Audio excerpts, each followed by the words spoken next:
Jodak e alwora ma dho wath ma Kadedi sub-county mar Rarieda kwano lal ma ikelo kod rao mosebedo ka monjo puothegi kendo ketho chamgi. Jodak wacho ni rao osebedo ka monjogi kuom kinde malach kendo kata ywak margi ma gisechwalo ne sirikal pok oyudo dwoko. Jopur ma Kadedi bende koro kwayo sirikand kaunti ma Siaya mondo oyawnegi wang' aora mondo okonygi e pi oula masiko ywero puothegi.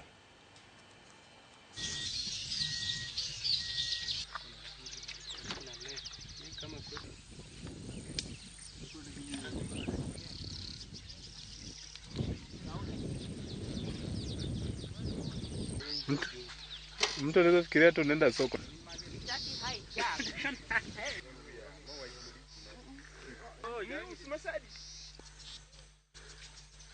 Rao chando wa kar kae mok wanyal kata mana nindo. Wan joma ninde ot kochakre dwe mar achiel, waninde pap kochakre dwe mar achiel nyaka dwe mar 12.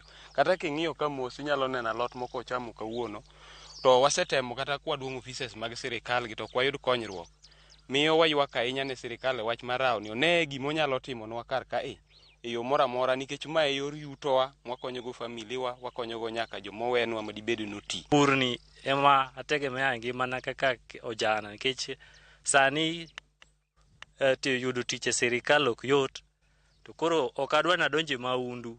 Aneno ni an gi teko kendo an gi ng'eyo matin manyalo timo godo pur.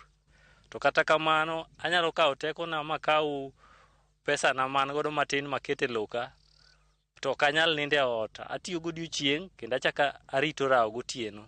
Rao no en rao mawuok ma bai sa achiel, rao ni e dika. Bai sa achiel okinyi, sa 10 ero dwa kwanya kang sa achiel okinyi kendo. Koro kaka ng'ama mama idwa dok dala, idwa ni timi rit nyaka nyithindo, ok wanyalo yudo kaka wanyalo garito rao. Koro chuno ni nyaka imany ng'at ma dhi rito ni rao. Sama otieno achiel ng'ato dhi dwaro 500. Wajoma mine wan to koro wan waywak kabisa. Kwanya yudo kaka ginyalo ketonwa sng'enge moro within the lake mondo kik rao no wuog oko, to wanyalo gonegi mana erokamano.